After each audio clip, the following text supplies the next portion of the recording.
Olá, eu sou a Sara, bem-vindos ao Criarte. Hoje é segunda-feira, dia de atualização e hoje vamos ficar com um dos maiores pintores da história. Estou a falar de Leonardo da Vinci. Bem-vindos!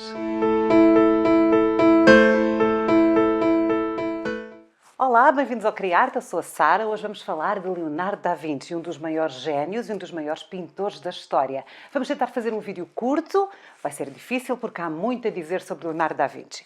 O Leonardo nasceu em 15 de abril de 1452 em Vinci, uma pequena cidade a 20 km de Florença, na região de Toscana.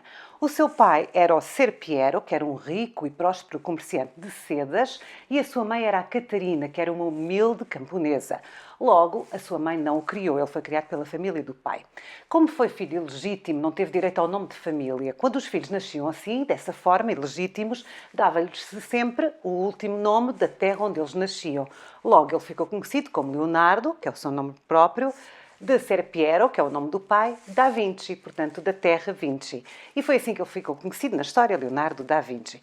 Nos primeiros anos de vida, Leonardo foi criado com a mãe, mas depois a sua mãe voltou a casar e ele foi então viver com o seu pai, que também se voltou a casar com uma jovem de 16 anos chamada Albertina. Ela infelizmente faleceu, ela era assim uma boa madrasta, digamos assim. Depois dela o seu pai casou mais 4 vezes, mas o Leonardo foi sempre muito maltratado por ser um filho bastardo.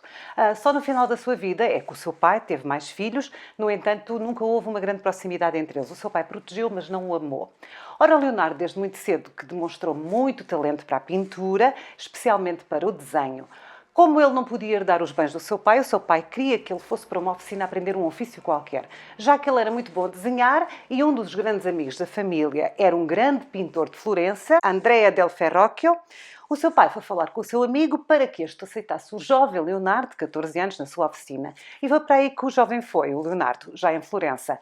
Portanto, ele passou a viver, não com o pai, nem com a mãe, mas assim na oficina do Verrocchio. Na oficina do Verrocchio estavam muitos pintores famosos, incluindo um que já falámos aqui, que é o Botticelli, que já era bem mais velho que o Leonardo da Vinci, mas também lá aprendeu. Uma vez na oficina, o Leonardo destacou-se por ter um grande talento. Conta a lenda que ao pintar uma pintura que se chama o Batismo de Cristo, o Verrocchio pediu ajuda ao seu jovem aprendiz, o Leonardo. O Leonardo pintou o anjo que está à esquerda, que vocês estão a ver agora, é um anjo que está à esquerda, a segurar num tecido.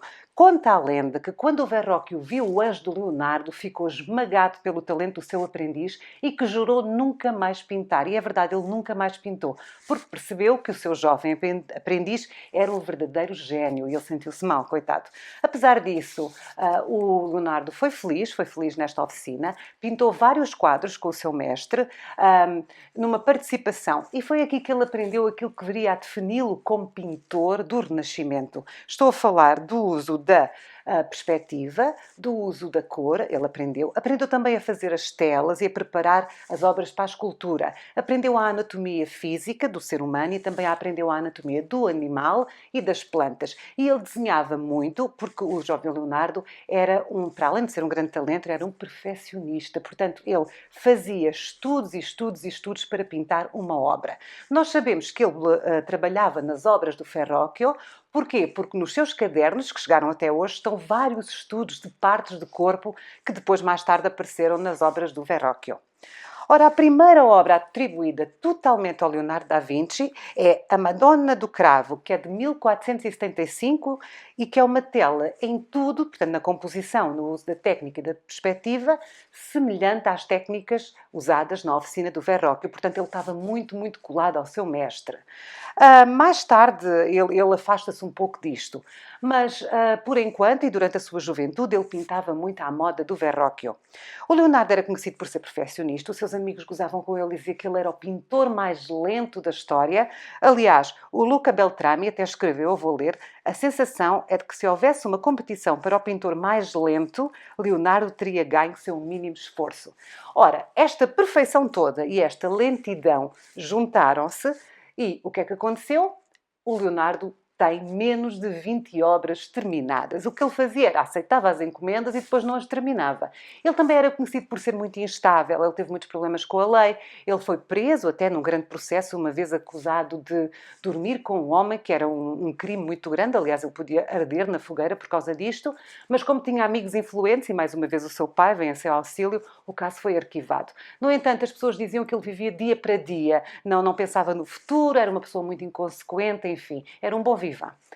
No entanto, também era um grande talento, só que havia um problema. Em Florença, nesta época, havia grandes pintores, muito famosos, muito mais famosos que Leonardo.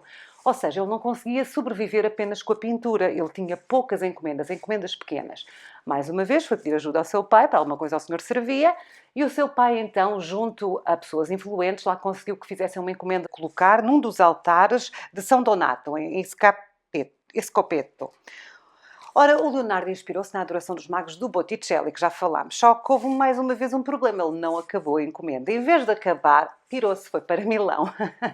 Ele escreveu uma carta para a corte de Milão. Eu já vos expliquei que nesta altura a Itália não era unificada, havia várias cidades-estado. A cidade de Milão era governada por outra família poderosa e ele escreveu uma carta lá para a corte a oferecer os seus serviços. Nós achamos, na história da arte, que ele tentou fugir de Florença exatamente para sair, quer da alçada do seu pai, da influência do seu pai, quer para conseguir estabelecer-se como um grande artista, que em Florença estava a ser difícil.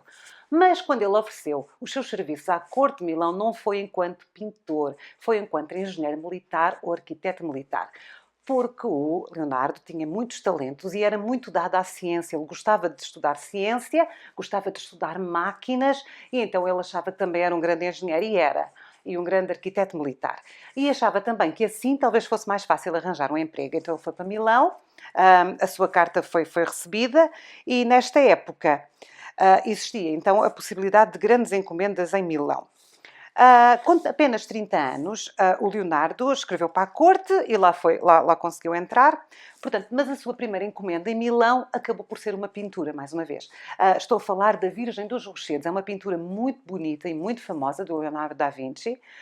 Uma pintura mais madura em que ele já se afasta um bocadinho da escola do Verrocchio e começa a desenvolver um estilo próprio, mais parecido com a pintura flamenga.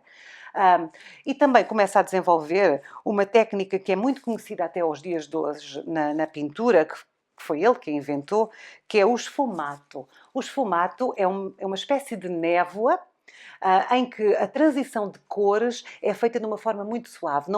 A transição não é feita por linhas, como até aí. É feita de uma forma muito suave, de um tom mais claro para o tom mais escuro. Assim como se fossem degraus de cor.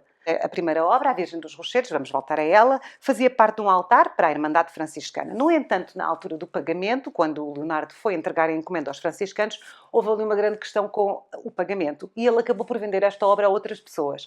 Mais tarde fez uma segunda obra chamada A Virgem dos Rochedos, portanto há duas versões desta obra. Uma está em Paris e no Louvre e outra está na National Gallery em Londres. Não se sabe bem porque é que ele pintou a segunda obra. Nenhuma delas foi entregue aos franciscanos também. Essa parte também é engraçada. Ora, depois desta obra, o Leonardo desenvolveu uma série de desenhos técnicos, portanto ele fartou-se da pintura. A pintura não era a primeira grande paixão do Leonardo, apesar de ser por causa disso que nós o conhecemos, não era a sua grande paixão. A sua grande paixão era o desenho, especialmente o desenho técnico. E depois de acabar a Virgem dos Rochedos, ele voltou-se para o desenho técnico e fez uma série de cadernos com desenhos. Aliás, apesar de só terem chegado até nós 20 telas do Leonardo da Vinci, chegaram até nós 13 mil, mais de 13 mil páginas de desenhos técnicos. A famosa desenho da aerodinâmica, em que ele projetou aquilo que seria um helicóptero. Uma página que foi descoberta há muito pouco tempo em que ele projetou uma bicicleta, já com rodas dentadas. Portanto, ele dedicava-se à ciência mais do que à arte. Entretanto, em Milão, ele também se junta a um grupo, que é um grupo que estuda a fisiologia e a anatomia humana. O Leonardo da Vinci queria saber como é que as coisas funcionavam. Ele queria saber como é que era o corpo por dentro. E ele tinha uma forma de encarar a ciência muito engraçada. Ele achava que para além do corpo tinha que haver uma substância. Ele achava que as lágrimas vinham do coração, portanto ele achava que havia aqui uma ligação entre o corpo e qualquer coisa mais. É deste período algo muito, muito famoso de Leonardo, que é o Homem do Vitrúvio, que é um estudo da dimensão humana. E isto é baseado em Vitrúvio, que era um famoso engenheiro romano que chegou à conclusão que um homem de pernas e de braços abertos centrava-se pelo umbigo exatamente no centro de um círculo e de um quadrado, que são figuras geométricas perfeitas. O Leonardo inspirou-se nisso e fez uma nova teoria em que dizia que o umbigo só vai coincidir com o centro do círculo, nunca com o centro do quadrado. Mas pronto, isto é um dos primeiros estudos anatómicos que ele fez e para o fazer ali à noite, abrir os mortos sem que ninguém soubesse, porque isso também dava ser queimado na fogueira, não é? Porque era considerado herege. E então ele ia ver os mortos, abrir e ver como é que as coisas funcionavam. Estudava tudo ao pormenor. Não se esqueçam que o Leonardo era um perfeccionista. Portanto, por isso é que os seus desenhos são tão famosos, porque são anatomicamente perfeitos. Ele estudou o músculo, estudou a pele, estudou os ossos, estudou tudo. Provavelmente foi um dos primeiros, porque durante a Idade Média isto era proibido. Também fez alguns estudos anatómicos do cérebro, se bem que estes têm grandes defeitos, não é? Visto agora à luz dos nossos conhecimentos, mas na altura serviram para um grande avanço na medicina. O Leonardo acreditava que podia trabalhar na corte, então foi ter com o Ludovico, que era o rei de Milão nesta altura, e lá conseguiu um emprego. Agora, vocês não imaginam o que é que ele fazia. Organizava festas. Portanto, o Leonardo da Vinci fazia tudo. Organizava festas e, enquanto organizava festas, tirava um tempinho e trabalhava em escultura, que era outra das suas grandes paixões. Ele foi encarregue de fazer a escultura do Francesco Scorza, que era muito importante e muito rico. Ora, também produziu nesta altura a Última Ceia. A Última Ceia tem uma grande história, não é? Ele, como era perfeccionista, fez muitos estudos de todas as expressões dos apóstolos, existem várias expressões de cada um deles, e depois ele pintou a fresco, só que não usou a técnica correta. Em vez de pintar com a parede úmida, não é? Pintou com a parede seca. Resultado, ele ainda estava a acabar de pintar e aquilo já estava a degradar-se. Portanto, desde o século XVI, que a Última Ceia é alvo de constante preservação. Até podemos pensar que já lá não tem absolutamente nada de Leonardo da Vinci, porque aquilo está sempre, permanentemente, a ser pintado por outras pessoas. A Última Ceia também é muito conhecida exatamente por isto, por a técnica ser errada. Ora, quando ele acabou a Última Ceia, pouco tempo depois, os franceses invadiram Milão, acabou-se o reino do Ludovico e o Sr. Leonardo, mais uma vez, fugiu. Ele viajou durante algum tempo por Itália, mas acabou por voltar para Florença, que Florença, nesta altura, era a capital das artes. Portanto, ele voltou, já com uma idade mais avançada, voltou para Florença. Ele criou uma rivalidade com o Miguel Ângelo, que era um pouco mais novo, nós vamos falar dele a seguir. Aliás, vamos falar do santo triunvirato, que é o Miguel Ângelo, o Rafael e o Leonardo da Vinci. Mas o Leonardo com o Miguel Ângelo criou uma rivalidade, ele tinha ciúmes, ele foi ver a escultura do David, do Miguel Ângelo, que é lindíssimo e ficou...